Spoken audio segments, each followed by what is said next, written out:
the Digital Dojo episode 6 here at In Life Ranch, where we discuss the hot topics that have been going on in the digital marketing and online world over the past month.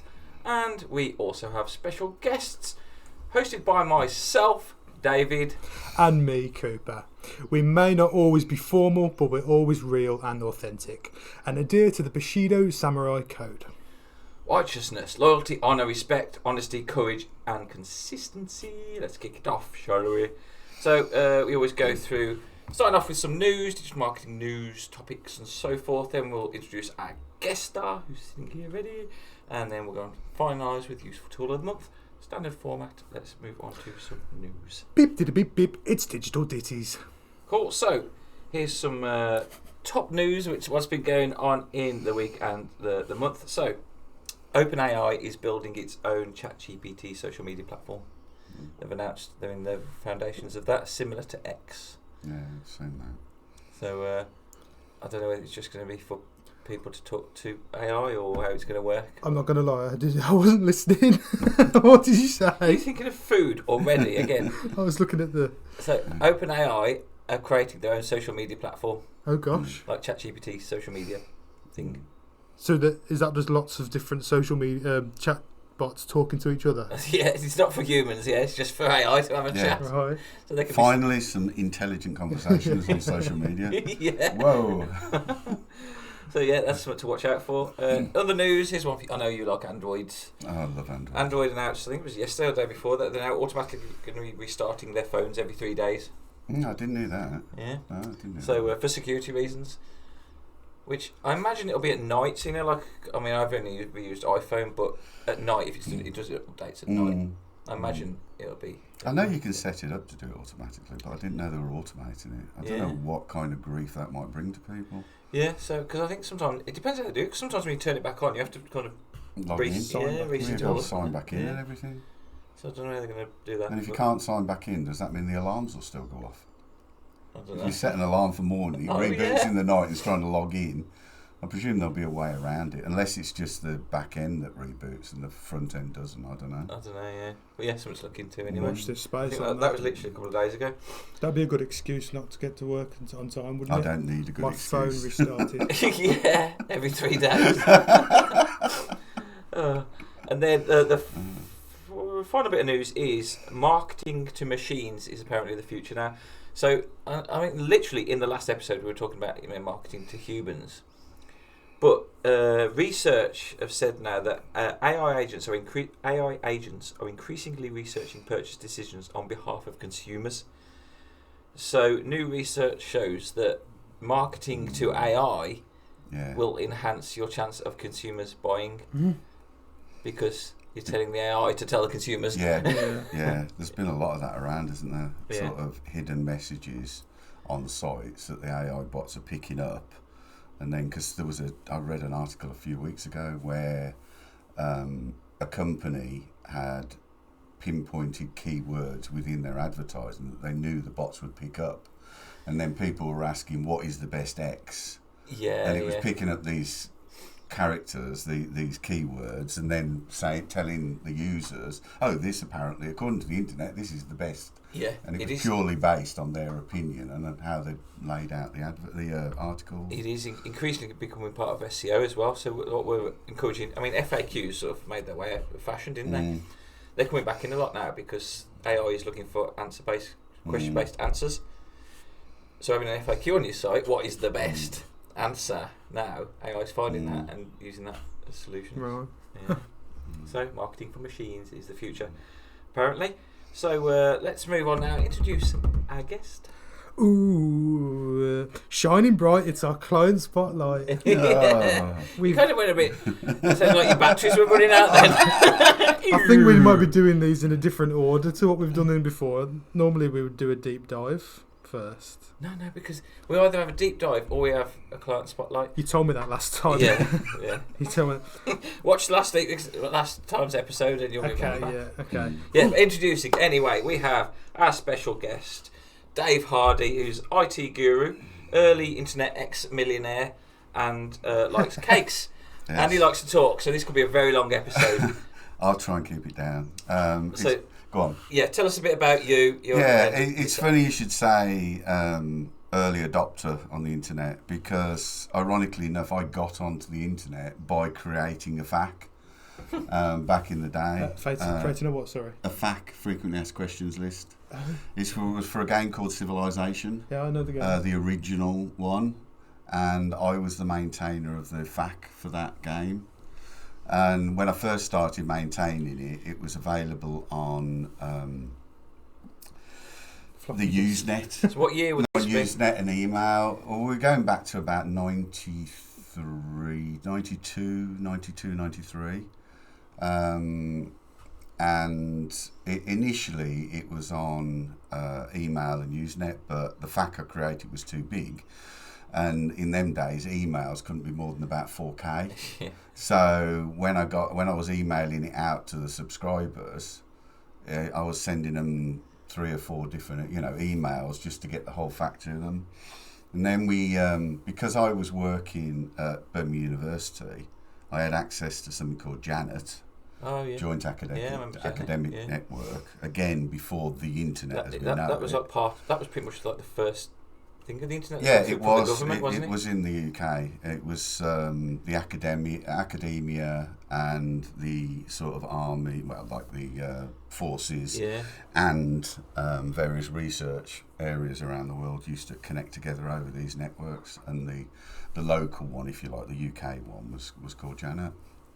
So I set up an FTP site. Nice. Which most people don't know what an FTP site is, but it's just a way of transferring files over the file internet. transfer protocol. Yes. And then I found out about this alpha version of a browser called Mosaic. And I thought, oh, that looks fun. I was a programmer anyway, so I downloaded Mosaic, which was arguably the first browser. There was 2 that came out roughly at the same time. Off the top of my head, I can't remember what the other one was. And converted the FAQ into a web page. Created a website on the university servers. Brilliant. And then it just grew out from there. So what year would that have been? Website been sort of? 93. About 93. Late 93. Yeah. We eventually set it up as a business in 94. Sold out to an American company in mid to late 94, and then it just grew from there. So, and then eventually that website called Games Domain shut down in 2001. It was bought by BT for BT Games. BT gave it to Yahoo, and Yahoo was supposed to merge it into Yahoo Games, but instead decided to shut it down and stay with their own because they saw it as competition. So it got shut down. No way. But it's still available on, out there if you go looking for it. So you were part of the original, is it RuneScape game? Yeah, the guy who wrote RuneScape, if anybody's heard of it, it's a RPG, not RGB, it's not talking video here. RPG game that has been going for decades now. The guy who wrote it, a guy called Andy Gower, used to work for me. And a few years ago, he sold RuneScape for, I think it was $20 million. So he didn't do too bad. Yeah. And you were sort of, your business at one point, like back then, for a short period, it was worth like millions online or something. Yeah, I mean, the problem for me, and it's not really a problem, it's just part of life, but on paper, at my peak, I was worth about 8 or 9 million quid. No. But it was all in stocks and shares. Yeah. I got my first house paid for me because obviously I did get cash out of it, and I had a bloody good life for about 6 or 7 years, flying all around the world and having a pretty damn good time. But because we were pre-dot-com collapse, various things happened, but the dot-com collapse in 2000 just really killed us. Yeah. And so it was in 2001 that I went into the IT consultancy business. I decided flying to America and back every 5 minutes was a little too tiring. So now I just travel between Tamworth and Burnwood. I mean, what a life, and he's just so blasé with it. Yeah. It is what it is, isn't it? Yeah. It's cool. You can't deny that it was good fun. Yeah. But, yeah. Awesome. So that leads us sort of nicely on to what you're doing now then. So tell us about 5 Computing and what you do now. Well, in 2001, probably 2002 to be fair. I started the company in 2001, 2002. We tried a number of projects after the games domain issues, and we just kept getting knocked back for various reasons. And in 2002, I just sat down with my business partner and I said, I'm just sick of all this chasing the next big thing. And said, what I love most is the IT side of stuff, not the business side of stuff, if you like. And I'd had a few people, because obviously I knew a lot of businesses in that time, I had a lot of connections. And people kept asking me advice on how to sort out their IT. It was just natural to move into that IT consultancy area, and I love it. I still whinge about it. There's loads of things to whinge about, but in essence, it's what I do. I mean, we speak a lot. You look after our IT and a lot of our clients' IT, and that. You've put lots of people on mine. I love your love-hate relationship with it. Yeah. I know that you love, like, here's a problem, I've got to solve it. Yeah. And but then you hate, tearing your hair out. But it is definitely a love-hate relationship. I think it's like that. What is it? You know, like a runner's high sort of thing. When you do get to the end, you're like. Yeah, that achievement you sort of feel when you finally figure out what Microsoft have screwed up this time is just brilliant. But I'm not deemed as a normal IT person. I don't come over as being a geek, even though I've been in this industry for well over 40 years now. And I've been at it from all angles, from sort of working in corporate to sort of using it for myself to looking after small to medium-sized businesses with it. So I'm kind of used to it. It's grown up with me, or I've grown up with it, depending which way you look at it. Brilliant. Back in the day, I used to work in the server rooms with the sort of sealed doors and all the aircon and everything. I remember going into them when I was at. I graduated in 2004, so it would have been 2003. I did a work placement, and I was at IBM, Michelin Tires, and I remember you go into the server room, and you go, and you'd walk like in, going on this and it was like walking into the Matrix, like Star Trek. Yeah, you walk up and down, and they got all these things that if the alarm went off, I think you had like 15 seconds to get out there before it sucked all the oxygen out, or it put some gas in that would get rid of all the oxygen or something like that. I got a funny story. We used to have offices in Aston when I had my big company. There was about 30 of us working at the building.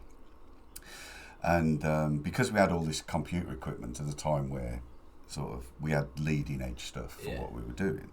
So we had all these smoke, I don't know what they call them now, but they're like sensors, and if they sense no, it wasn't the fire side, it was the theft side. Okay. Sorry. And if they sense any movement, they let out a cloud of dust. Oh yeah. And this one night, I got a call from the security people, because it was monitored, saying that they'd had a call from the police, and could I go, because apparently the canisters had gone off. And when we got there was 2 police blokes, and they'd seen the door fractionally open, so they'd walked in, and these 2 policemen got absolutely covered. They were just stood there, like all over their face and hair. The uniform was all this like dust and everything. It was.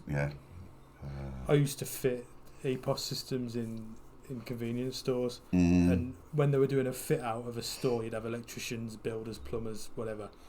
Because I'm stood behind the till doing it, they'd always wait until I was in this right position, and they'd test the smoke thing. They have to test it. So I'd be standing there doing a computer, and I'd just go, and you would be covered in multicoloured dust. Yeah, because it was designed so it wouldn't damage the equipment as long as you sort of handled it properly afterwards. So you couldn't have water or foam or anything like that. And it was just so funny that the only time it ever went off, it was 2 coppers in there. Brilliant.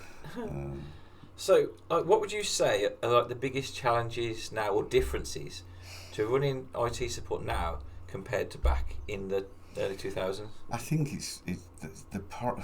it sounds really weird, but it's the commercialisation of IT. When I first got into IT, certainly in the sort of 80s, 90s, early thousands, when programs were released, they wouldn't come out until they were absolutely rock solid. Oh, yeah, there'd be no beta. There was no. Yeah. It wasn't released as a beta or anything. Or if it was, you were told you were on a special beta program list. IT equipment was built with the view to it lasting. Certainly in the last 10 years, most programs that get released, they're not completely programs. Microsoft releases software knowing that its 500, 600, 700 million user base will complain about stuff, and then they'll fix the stuff as it's complained about, maybe, if you're lucky. IT equipment, in the main, appears to be, I wouldn't like to say categorically, but appears to be designed to last 366 days, just so it can get through that 1 year warranty. Anything over a year, and it's like you've won something. Do you think you've won the lottery? Might be partly down to the fact that, like, when you used to have programs, you'd physically get a disc. Yes. So they had to make it work because they were printing it on all these discs. But now, because it's online, I think and they can roll out an update, they're just like, meh. A lot of it is, I think the real problem is the software companies have lost control over the programs. You see, in the early days, when a company wrote a program, it wrote it from the ground up. Yeah. Now, when a company writes a program, it takes this library set of files from there, this library. So, whereas the program, it's a hybrid. It doesn't matter, but the program might have used 500 somethings to create, and now it uses 50,000 because 49,500 of them aren't actually needed, but a couple of bits are. So you end up with all these programs bolted on, so their little bit does what they want it to do, except you've got all this other stuff that comes with it, that kind of interacts with it. It almost forces it down that singular path. So like games now, like most games now, you'll see Unreal Engine. They've been based on the Unreal Engine. Exactly. So there's set things within that they can do, but it's almost like fixing it. But even using the Unreal Engine. Unreal Engine. Yeah. Sorry, I knew got it right, but I couldn't bring. You'll have two games. You'll have one game that's almost like a game of dominoes, and then you'll have another game that's 3 or 4 world depth, and they're both on the same engine. Well, I'm sorry, they can't be on the same engine because in reality they're almost uploading the same library file. They're not, strictly speaking, but they're uploading the same. Out chunks of the library. But it's still over the top for what is required. And you can see it in web design. No offence to you guys, and you used to do this, so I know, so I don't mind saying it. But when I used to design web pages, I'd do it in Notepad. You know what I mean? It was like I would be writing out the code. Yeah, of course, they were nowhere near as complex as they are now. But nowadays, you've got these huge libraries. You upload a single web page, and you've got about 50 or 60 other files that are using a little bit of that library and a little bit of that library and a little bit of that one. And it's all lost its way. So I mean, you'd literally have to upload the font and embed the font. But now, we use export to Google Fonts, and then it's just you've got a library of accessible fonts that you can pull in, or icons, live icons. You can pull in the icons from that library, which sort of speeds it up in a way, but it still does kind of create that linear path of. There is a lot of. It's not idleness. I'm not saying that, but it's like inefficiency. It's inefficiencies, and the answer is always, it's all right. Just get a bigger PC with more memory, and your problem solved. How long can we just keep adding more memory? Well, forever. Obviously, we've been doing it for decades now. So that is that's my biggest handicap. And the problem is Microsoft will release an update on Tuesday that will break something. So my customers will call me on Tuesday. Nobody's ever seen this error, so I eventually figure out what it is. I fix the error, and then Sodom on Wednesday, Microsoft release an update to fix it.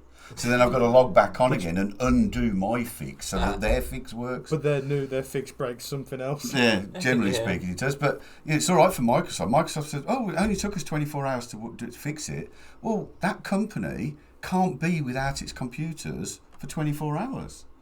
You know, they want us to be sort of always on, and yet they're perfectly happy for us to be switched off for 24 hours. Something I've always done with the programs I use, like video editing programs and such, I don't update the latest update because it will break something. I'll wait 2 or 3 weeks, or even sometimes. But again, it's finding that balance, isn't it? Because we've almost come to accept it. You know, years ago you'd buy something if it's broken.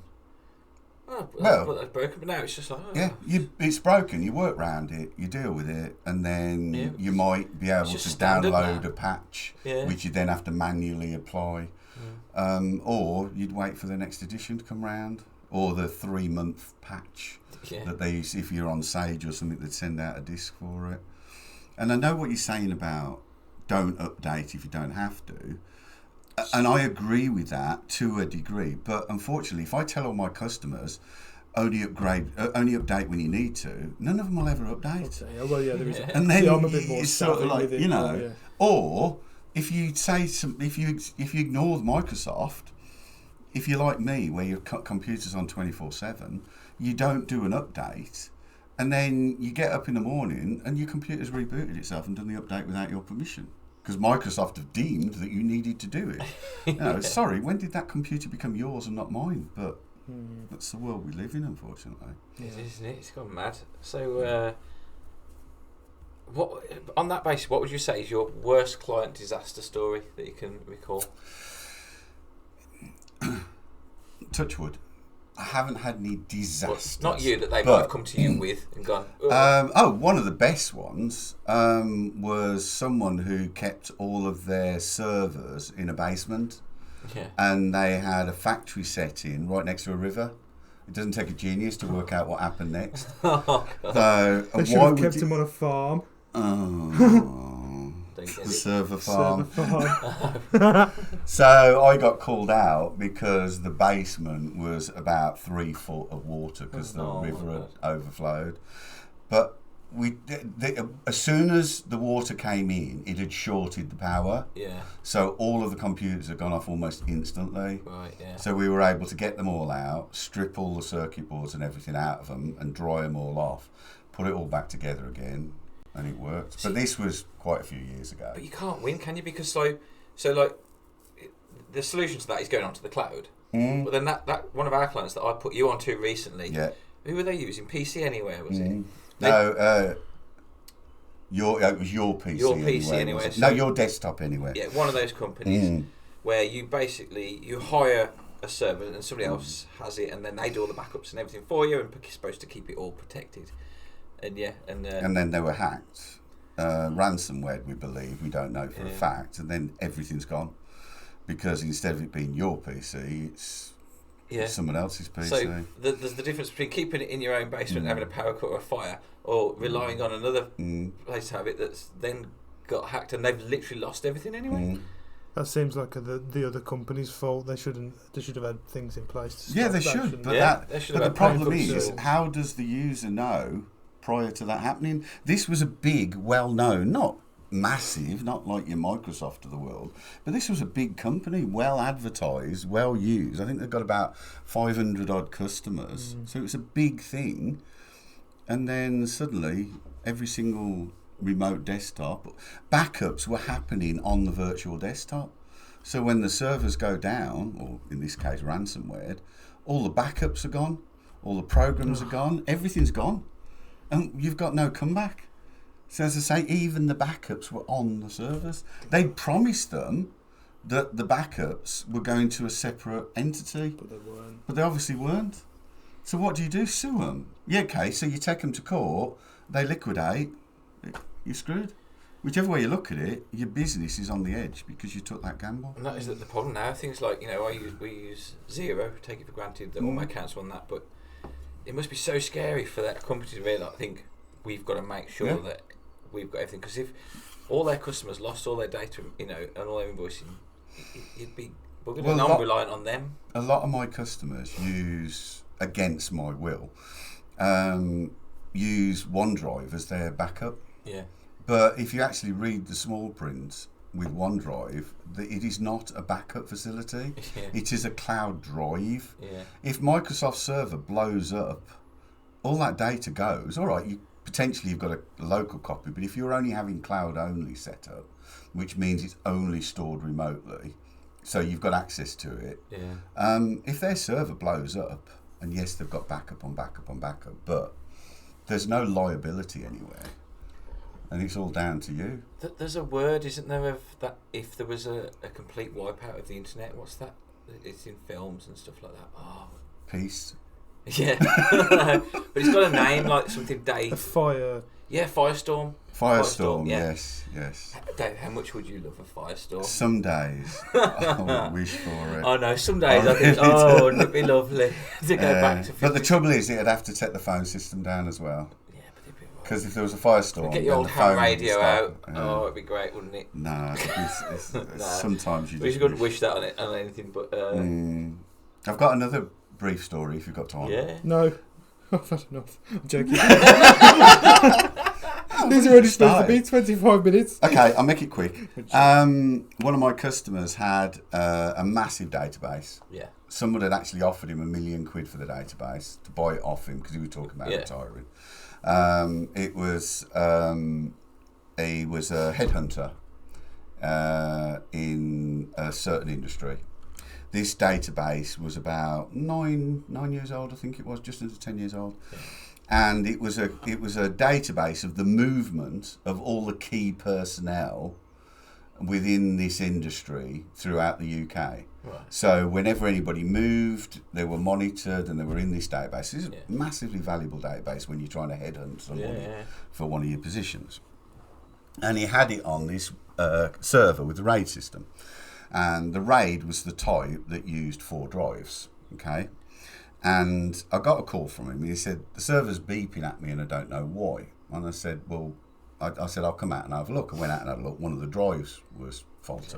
And they said, we need to change the drive. And he said, well, will it need to go down? I said, yeah, it's going to need to go down. It won't be. Oh, I haven't got time to set it down now. We'll organise something in the future. Just leave it for now. Oh, no. So then about a fortnight later, we got beeping on, come on again, because obviously I'd dislabeled it on the wall. And I went out and said, well, you've got 2 drives down now. In theory, the way the RAID is set up, if we get another one, you'll be okay, but it's not worth the risk. So the RAID is just for people's benefit. It's the same data across different ones, so you've got a continuous. So if you lose drives, there is still a way of rebuilding the database. Anyway, it could only allow 3 failures. That was it. Sorry, not 4. 3 failures. So we had 2. The third one went, and I said, look, we're going to have to shut this down and fix it because you're right on the edge. And he said, well, we've got a backup, haven't you? And I said, yeah, we've got a backup. Of course we've got a backup. That's the part of the story, but we'll come to that in a second. So anyway, I came in on the following Monday to sort it out because it wouldn't boot up properly. And long story short, it was corrupted and we couldn't rebuild the data from what we got. Because you'd done a backup of the corrupted one at that point. Yeah. So, but no, it was better than that. About 9 months prior to that, I had set up a new backup strategy for them. Yeah.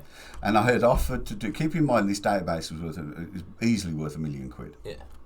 I had set up a new backup strategy for them, and we're going back probably about 10 years now. So it was quite a while ago. And I'd offered to monitor the backup for £5 a month. Yeah. Like £5. Yeah. Okay. And he'd said, no, there's no need for that. One of the girls can look after it. Okay. So when we realised that the server was dead and buried, we ordered in a new server, set it all up, loaded up the database. It was 9 months out of date. Nobody had done it. Now keep in mind, this is a 9-year-old database that monitors. You can't afford to have a 9-month data breach. And his whole business almost collapsed just because of not paying £5 and not listening to someone talk about. The only reason he survived is because I'd also put in place a mirror So when any of the staff went down to London, which they did a lot, they used to mirror the database on the laptop so they could go through the data on the laptop. One of the girls had gone down about 4 days beforehand. Christ, that was lucky then. And so we had this backup on here. But it's just, if your IT person tells you to do something, do it. Just do it. So on that note then, top tips for our viewers for IT, what would you say? You know, things just to think about, obviously besides going to an IT company to sort it out for you. From my perspective, if there's an error message, there's almost certainly a reason for the error message. If you don't understand it, don't just ignore it. Talk to someone who will understand it. We hate admitting that we don't know something, but the reality of life is there's no such thing as a daft question. If you don't know the answer, it's not a daft question. It's a question that needs an answer. Yeah. Don't rely on Google, because unless you understand the subject matter that you're searching for, you're not going to understand whether the answer you're getting is correct. And talk to someone who does know. The biggest thing is don't ignore errors on your computer, because they're not this simple, straightforward thing that the marketing people in IT companies will have you believe. You do not walk into PC World, pick up a laptop, take it home, and then just start working on it. There is so much more to it than that. And I'm not trying to flog anything here. It's just a reality. Yeah. It is a very complicated industry. So we won't go into the whole Mac versus PC, because No, that'll be another hour. I hate Mac. Yeah, and I love Mac. No, you're wrong. That's all that has to be said there. You're in a Mac sandwich. I know. Yeah. You're in a Big Mac? No comment. Okay. Moving on. So we're going to... Coop's got... we're gonna, just while we're still on you, we're going to do a quick... Cooper's quick fire round. So we've got some quick fire questions for you, okay? What's your nickname? Dave the Cake. Thank you. What's the best thing about visiting clients? Eating cake. Oh, I love this game. What's the weirdest thing you've eaten for breakfast? There's no such thing. I've had lots of cake for breakfast. Right answer. What's the best part of an afternoon tea? Cake. He's good at this. I am. Quick fire round within the quick fire round. I'm going to say some words and you have to say what you think comes after that word. Birthday. Cake. Jaffa. Cake. Oh no. Sponge. Cake. I think that's all the cakes. Oh. Is that all? Yeah. Well, tell us how you got the nickname Dave the Cake before we move along. I've always loved cake. Well, certainly for the last 20 years.